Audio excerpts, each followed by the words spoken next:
Well, the next 3 weeks are going to be critical in a lot of ways. Got the transfer portal stuff happening, and I think they turned to that like today, uh, and so much is going to be happening in terms of coaching changes. I think Mac has already kind of set the table for that. He said he's had gotten word that some of his coaches are looking for an exit in the off season, so we'll have to follow how that's going. But one of the things that I saw in earlier this week, which is still true, um, as we as of today, uh, that caught my eye and really got me thinking is: do you happen to know off the top of your head, either one of you, who is the worst team in the FBS, number 133 in total offense? Off the top Anybody of have my that? head, Like North Texas. no. In total offense. Total Uh, offense. Iowa. oh, yeah. Iowa. And Well, they yeah, play that's for the just Big Iowa. Ten obvious. championship. Iowa is 133 in total offense. Dead last in the nation. And they're 10-2. They've won 10 ball games, lost 2, and they're 133 in the nation in total offense. That's just something I want to think about and play with in my head from now until next September, next August. Uh, They've been starting an I, offensive lineman at quarterback. Have you looked at that guy? He's completely 133 like the Pills. people. He's like the Pillsbury throw boy. Kent State is about 15 yards a game better than Iowa, and they're 132nd in the nation instead of 133. That's something I really want to think about more.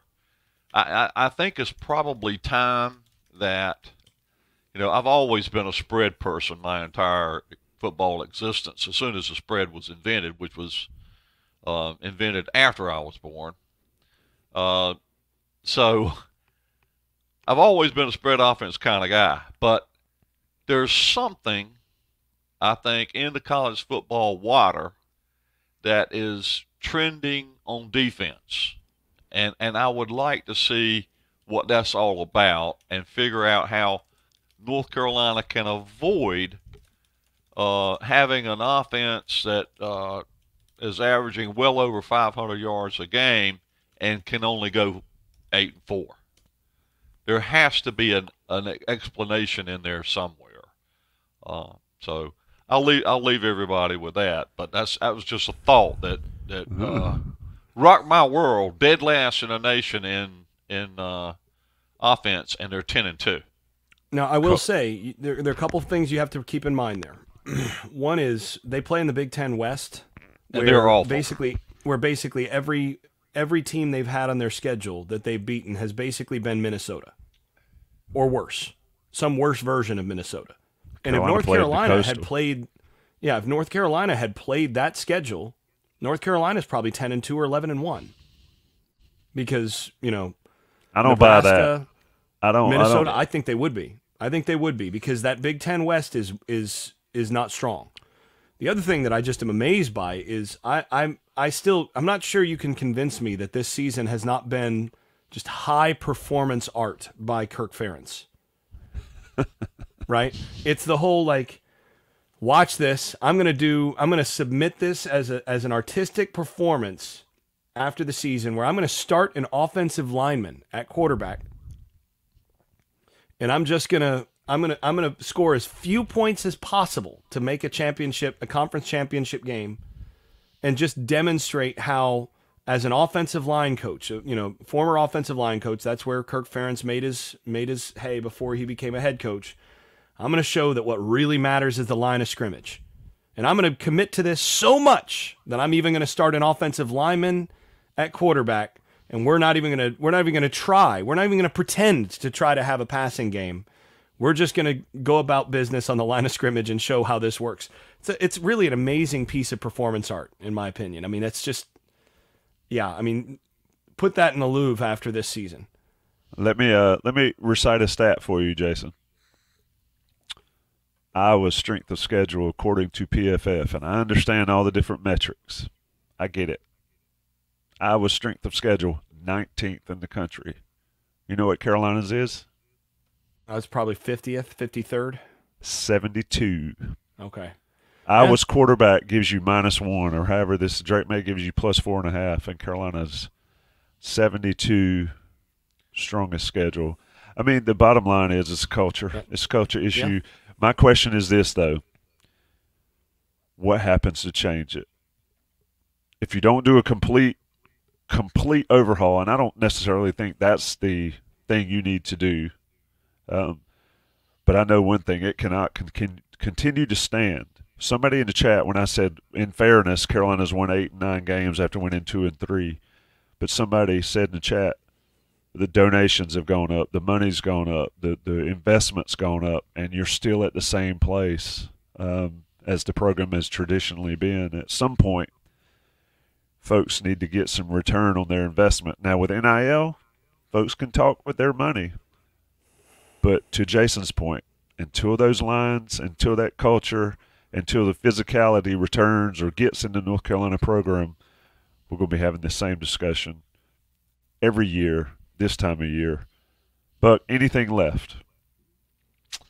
I got nothing. I'm ready for the off season. The bowl game's coming, but the off season couldn't come at a better time for me because there seems like there's a lot of work to do between now and next September. Yeah. December crazy with the recruiting, with portal and all that stuff. This crowd's going to have a tough time explaining away Saturday night in Raleigh. Jason, anything left before we get out of here on our second to last day after? Because I'm sure we'll do one sometime in late December about some bowl game that Carolina will play in. I'll just say I'm not especially optimistic about how much is going to change in certain respects, and yeah, a lot of stuff needs to change, and it's going to take making some hard decisions and take some commitment to do that in order to take the program from the ceiling that it's, or from the floor that it's at, to keep that floor where it's at, and potentially raise that roof.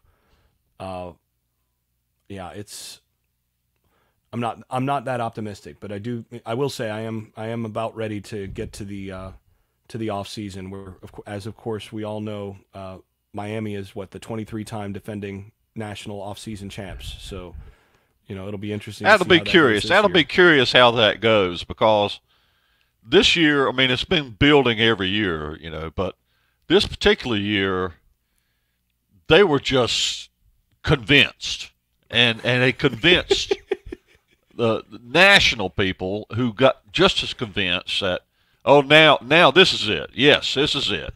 Finally, we're there. We're going to do it this year. And the U is finally going to be back. That's right. We salve our wounds talking about Miami's preseason national championships. Hey, you can be USC as well. Program. USC Heisman quarterback. What are they? 7-5, 6-6 this year. Doesn't matter if you can't play on the lines. Line of scrimmage. It's a line of scrimmage sport. You got the two best quarterbacks in the game, and their teams struggle down the stretch. Why? Well, it's a line of scrimmage sport.